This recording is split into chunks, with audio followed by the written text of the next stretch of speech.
I recently played an indie sci-fi game on the PS5 titled Deliver Us the Moon. It was alright. I rather liked the story and most of the methods that the game uses to deliver that story. The game is very similar to Tacoma in terms of how it tells its story, but with a greater emphasis on player-driven problem solving and puzzles. Its biggest problem, however, is the surprisingly poor performance and frequent technical problems. Even on the PlayStation 5, this borderline walking sim was barely able to keep a steady frame rate, and I experienced multiple hard crashes. That being said, I still recommend Deliver Us the Moon for gamers who happen to be fans of hard science fiction, because our options in that particular subgenre are fairly limited. We have buttloads of fantasy sci-fi games about space marines shooting aliens or robots, or about dogfighting in outer space. You know, your Mass Effects, Halos, Dead Spaces, StarCrafts, Colony Wars, and so on. Do you remember Colony Wars? Man, that would be an excellent candidate for a reboot for modern consoles, especially if it includes full VR support. Anyway, these are the games that are sci-fi in the same way that Star Wars or Transformers or pretty much any comic book movie are sci-fi movies. But as far as the video game equivalents of hard sci-fi movies like 2001: A Space Odyssey or Arrival or Close Encounters of the Third Kind, the well is considerably drier. And most of what we do have is relegated to the smaller indie titles because the big AAA publishers like their spectacle sci-fi space marine shooters. Don't get me wrong, we have some great options for hard sci-fi games. There's games like Soma and Outer Wilds, which are fantastic sci-fi games, and some of my favorite games ever. So when I do see a hard sci-fi game like Deliver Us the Moon pop up on a gaming storefront, I do try to make an effort to play it. There are plenty of total flops in this subgenre, so I get burned quite a bit, but there's also some real gems. And I think that if Deliver Us the Moon could have had its performance stabilized, it might qualify as one of those gems. But this video isn't a review of Deliver Us the Moon. I do have a full written review on my personal blog at www.MegaBearsFan.net if you want to read it. Instead, for this video, I want to take a few minutes to dive into one particular aspect of the story and premise of Deliver Us the Moon that just kind of grinds my gears. It's a problem that I've seen repeated multiple times in games and movies that try to address this particular socio-political topic. And I worry that this particular treatment of that topic might be doing more harm than good to the public's perception of this issue.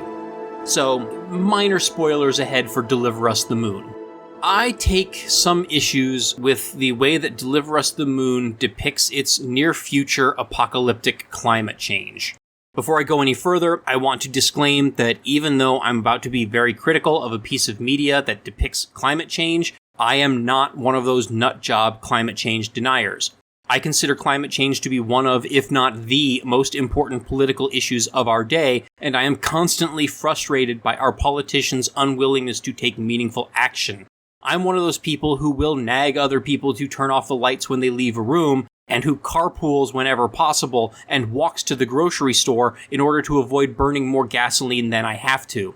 And also, to get some exercise.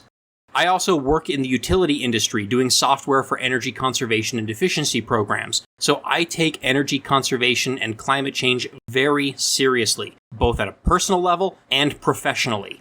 So on the one hand, I appreciate games like Deliver Us the Moon that take climate change seriously as an existential threat to our modern civilization, just as I appreciated a game like Civilization 6 for turning climate change into basically the endgame final boss. Or at least it tried to. Civ 6's depiction of climate change is also somewhat hit or miss. Anyway, the problem that I have with Deliver Us the Moon in particular isn't the simple fact that it is about climate change, or the fact that it presents an apocalyptic vision of our climate future. My problem is that it depicts this climate apocalypse as something that happens in the near future, like the very near future.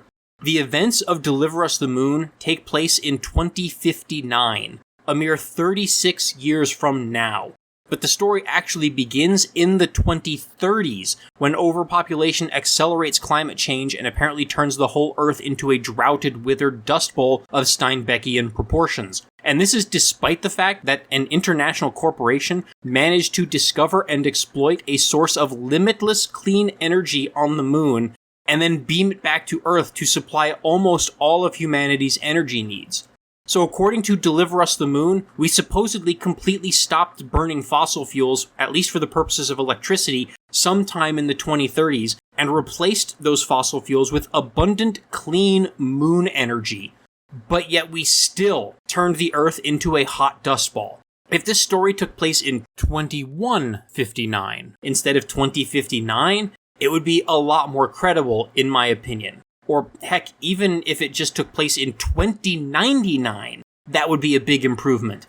But as dire as our real-world climate prospects are, and they are very dire, even the most dire of those climate projections, at least the ones that I'm aware of, do not say that the 2-ish degree raise in global temperature that researchers project by the end of this century will result in the whole Earth suddenly turning into a hot, dry ball of dust within our lifetimes. If the developers of Deliver Us the Moon did actually base their climate models on some actual peer-reviewed scientific papers or hard data, I would be very interested to see that information. So if someone knows about it, or if the developers of the game see this video and they want to share that with me in the comments or whatever, like, by all means, please do.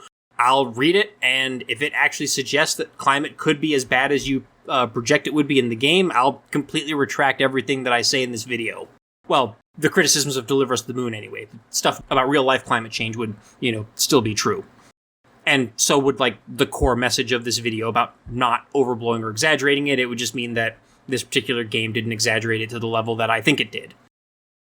And to be fair to Deliver Us the Moon, it's possible, and in fact probably likely, that their particular depiction of climate change isn't so much a result of the greenhouse effect from carbon dioxide in the atmosphere, but rather as a result of desertification from deforestation and consumption of all the water and other resources.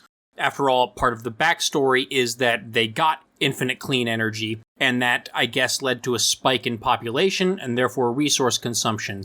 But nevertheless, playing through the game still made me think about and feel the things that I'm about to talk about, so I still want to talk about them anyway. And regardless of the intent of the developers of Deliver Us the Moon, the central point that I'm about to make still stands and is valid. Yes, there will indeed be lots of drought and also desertification. I live in Las Vegas. I am very aware of the impacts of drought. In fact, the entire Pacific Southwest is at risk of running out of clean drinking water by the end of this century, if not sooner. And yes, there will be sea level rise from melting polar ice that will threaten to submerge coastal communities. There will also be stronger and more destructive storms, including monsoon floods and hurricanes. We're starting to see those things now. So yes, those things are happening in our lifetimes. These disasters are already killing people, and they are causing billions of dollars in property and economic damage around the world, which is going to increase the cost of living for you and me and everyone else on top of the normal inflation that's going to happen anyway. Scientists have been warning us about this for over 50 years, and it isn't some projected hypothetical future problem that will only be affecting our grandchildren anymore. This is happening now. We are the children and grandchildren who were being warned. And the budding field of attribution science is even able to give us estimates of the probability that a particular weather event is directly tied to climate change.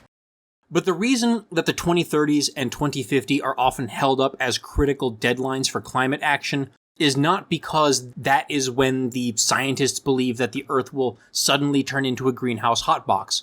Rather, if our current emission and warming trends continue at the current pace, we'll cross critical climate tipping points sometime between the 2030s and 2050s. By that time, if we don't take strong action now, the oceans will have captured as much carbon as they're capable of holding, glacier and ice cap melt will reduce the albedo or reflectivity of the Earth's surface, and Arctic tundra permafrost melt will start releasing billions of tons of trapped carbon and methane, in addition to all of the carbon and methane that humans will be producing from industrial and agricultural activities. These positive feedback loops will lead to rapid warming in the following decades, and there will be little to nothing that we would be able to do at that point to stop it, short of some miracle technology that allows us to pull massive quantities of carbon dioxide and methane out of the atmosphere very quickly. And even then, it's still going to take decades, if not another century, for the climate to return to pre-industrial norms. So it is important, it is very important, for media to tell stories about climate change, its severity, and the impact that it is having on us both now and the impact that it will have in the future. But when storytellers exaggerate the effects of climate change in popular media, I think it may actually have a negative effect on the public's perception of climate change.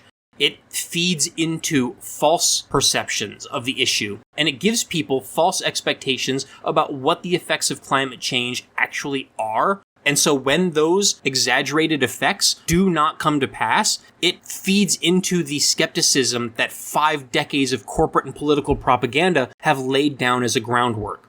People play a game like Deliver Us the Moon, or they watch a movie like The Day After Tomorrow, or even watch real-life news reports that falsely link rising sea levels or extreme weather events to climate change, and then they ignorantly think that what they see in these games and in these movies and on these news stories is what scientists claim will happen. And then when those things don't happen or they don't keep happening, people jump to the conclusion that, well, the scientists were wrong and maybe this whole climate change thing is a big fat hoax.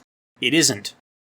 And one of the sad ironies about this whole situation is that research scientists have actually trended more towards being conservative with their predictions instead of being alarmist. They've done this because of the exact same fears that I'm talking about in this video. The fear that if they make aggressive predictions and those predictions turn out to be wrong, the general public won't believe the more conservative predictions either. This may have actually led to less urgency by the public, while the consequences of climate change have been simultaneously happening sooner than expected. Worse yet, misinformation, disinformation, and alarmist depictions of climate change in places other than the peer-reviewed scientific literature have actually ended up eroding enough of the public confidence and understanding of the science that we ended up with the same problem. The problem being a large enough portion of the public that thinks that the fears are overblown and who resist even the easiest and most practical and most basic of mitigation efforts. The public's memory is short, and the public is exceptionally scientifically illiterate. And it is very unfortunate that the researchers and science communicators always seem to underestimate how scientifically illiterate the general public is. I mean, we do still have large communities of people who believe the moon landing is fake, that vaccines cause autism and cancer, and that turn people gay or trans or whatever the stories are now, and also people that believe that the fucking Earth is flat. Yes, there is still a thriving and I think still growing flat earther community in the year 2023. And climate change deniers will insist that climate change is a hoax, and they'll cite all kinds of myths and misconceptions about the topic. And they'll attribute those myths to climate researchers, even though the myths are either completely made up, or they are something that the person saw in a movie, or read in a story, or heard in some interview in the news with someone who doesn't actually do climate change research. They'll insist that climate researchers said that we would never have snow again. And then every year, when there's a blizzard somewhere in January, they'll say, "Ha, gotcha, so much for that global warming nonsense." They'll say global warming is a lie because it snowed somewhere in January, then they'll turn around and ignore or deny the record-breaking heat that is recorded almost every summer. Or they'll see some fluff humanities piece on the nightly news or on the internet about some island in the Pacific or somewhere being inundated by rising sea levels. The news story will erroneously link several feet of rising waters to climate change, even though it's actually caused by something like the island itself being on an atoll that is slowly sinking into the sea. Well, I mean, that's actually pretty fast on geologic timescales, but anyway, the news outlet will never correct its error, and its viewers will erroneously assume that scientists, not an illiterate news anchor, was the one who lied about these ocean levels rising. And just to give you yet another example of how short people's memories are and how illiterate they are about the progress of science, I've started recently seeing social media posts from absolutely uninformed idiots saying things along the lines of, "Why don't we ever hear about acid rain or the hole in the ozone layer anymore?" And by that, they are implying that scientists lied to us about acid rain and the ozone layer hole, and that both were hoaxes, as if it's some kind of genius gotcha. And like, oh my god. This one is so easy.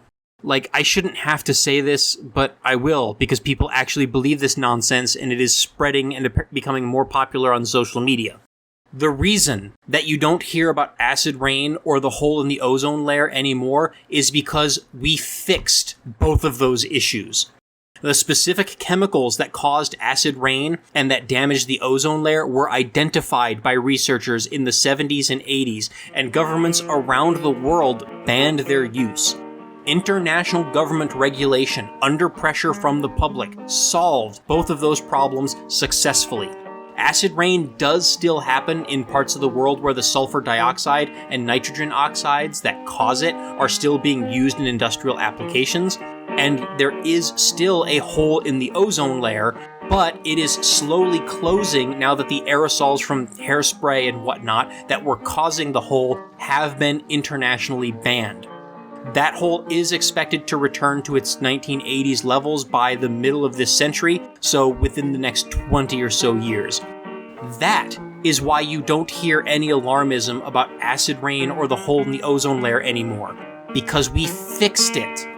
And we can do the same for anthropogenic climate change if we would just have the public pressure and political will to more strictly regulate carbon dioxide and methane emissions from electricity production, transportation, and agriculture. But the reason that we were able to regulate the oxides and aerosols that caused acid rain and ozone holes, but we can't seem to regulate carbon emissions, is because the unfortunate reality is that big oil is a lot wealthier and more politically powerful than big hairspray. And it has more money to spend on decades of public disinformation campaigns to fight any climate-based regulation of their industries, even though the top executives at these companies are fully aware that what they are doing is leading to human-induced climate change. But they don't do anything about it because changing their entire business model would be very expensive and very costly for the corporations, and the shareholders don't want them to do that because it would cut into their profits, so they just hope that either the government will force them to do it while still lobbying against government action because they also want to keep pumping up their stock prices, or that some other company will do it first and then see if that tanks that other company's stock prices. It's pretty much a textbook example of the tragedy of the commons.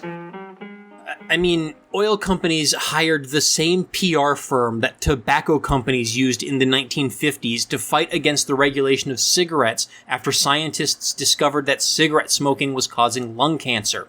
Oil companies hired that same company to fight regulation of fossil fuels, and the primary strategy for both tobacco and oil was not to try to prove that their products weren't harmful. Instead, they simply tried to sow enough public doubt in the credibility of the science so that the general public would not pressure politicians to regulate both industries. It didn't work out for tobacco companies, I would think in large part because the effects of cigarettes was much more obvious even for lay people. Now that people weren't dying in their 30s or 40s from things like pneumonia or tuberculosis or polio, thanks to vaccines and antibiotics, they were living longer and dying of things like cancer. And smokers were specifically inclined to die of lung cancer. Smokers and their families and friends were able to see firsthand what smoking did, and so they accepted the conclusions of scientists, despite the millions of dollars tobacco companies were throwing into propaganda campaigns to try to discredit that research. But climate change is different from smoking. Its effects are slower and more subtle, and they occur at global scales that are far outside the scope of most people's daily lives. People weren't seeing its effects firsthand, or even when they were, it was impossible to confidently link those particular effects to climate change. Weather varies a lot in local places and times. People don't notice the global temperature rising because even though it's unprecedentedly hot in one part of the world, it can still be very cold in another part. We can show people before and after pictures of melting glaciers and snowcaps, but even if they don't come up with the same lie or myth about how glaciers and snowcaps aren't really melting, they are, those people still might shrug it off because it doesn't affect their lives, the way that watching a loved one die of lung cancer from smoking all their life affected their lives. Scientists can say that hurricanes are getting stronger and more damaging, but people living in Florida who have their homes destroyed by a hurricane, like every 10 years or so, can still just shrug it off and say, well, we've always had hurricanes. Nothing has changed. It's not a new, scary phenomenon the way that acid rain was in the 70s and 80s. So when someone plays a video game or watches a movie that shows some crazy, exaggerated, and sudden climate change disaster happening 10 or 20 years from now, and then when 10 or 20 years pass and things aren't as bad as the game or movie suggested it would be, it feeds into these myths that climate change just isn't that big of a deal. And it encourages people to continue to kick the can down the road and not fight for our politicians and corporations to actually do the things they need to do to get control of it.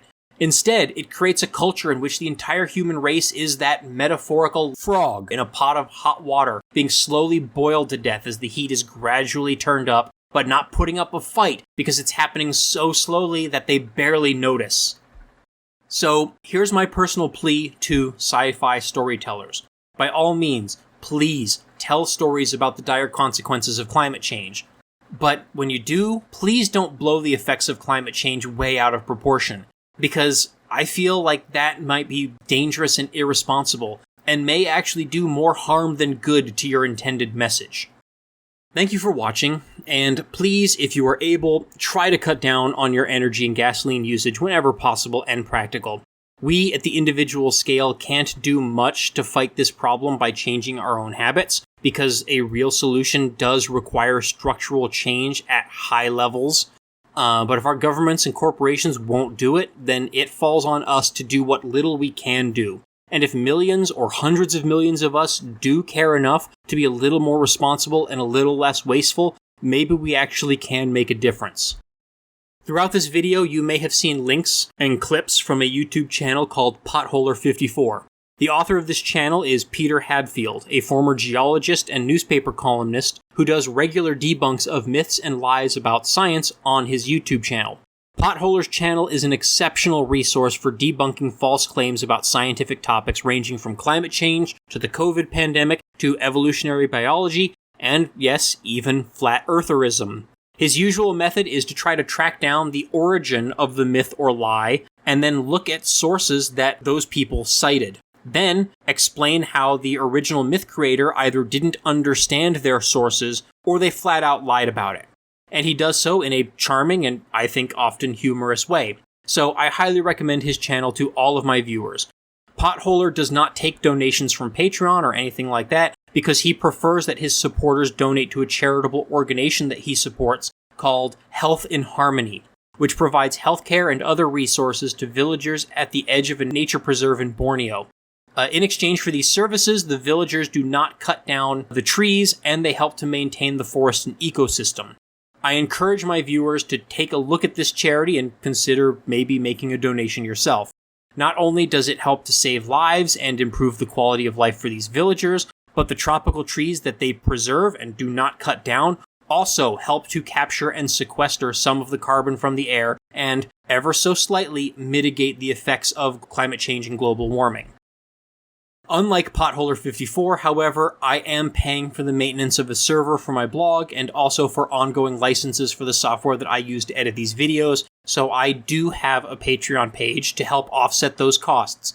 If you enjoy this content, I hope that you'll consider making a contribution via Patreon so that I can continue to make high-quality content. Even though Patreon recently removed goals from its site, I do still intend to make charitable contributions each time I hit a funding goal. When I hit a funding goal, I'll post a poll with some charities or nonprofits supporting causes that are important to me, and my patrons will then be able to vote to choose which of those causes I will donate the money to. And Health in Harmony will almost certainly be one of the options that I will put when I hit those goals. The first goal is just $10 a month, so I only need a few patrons in order to get there. In addition, patrons get early access to new content, they get previews of select upcoming projects, and patrons at higher tiers have voting privileges to vote on future topics for my content. If you are not a patron and you're watching this, then the next video essay is probably already available to patrons and likely will be for a few weeks. I may also add additional patron perks as my support base grows. So, thank you to all of my patrons, past, present, and future. I appreciate your support, and once again, thank you all for watching.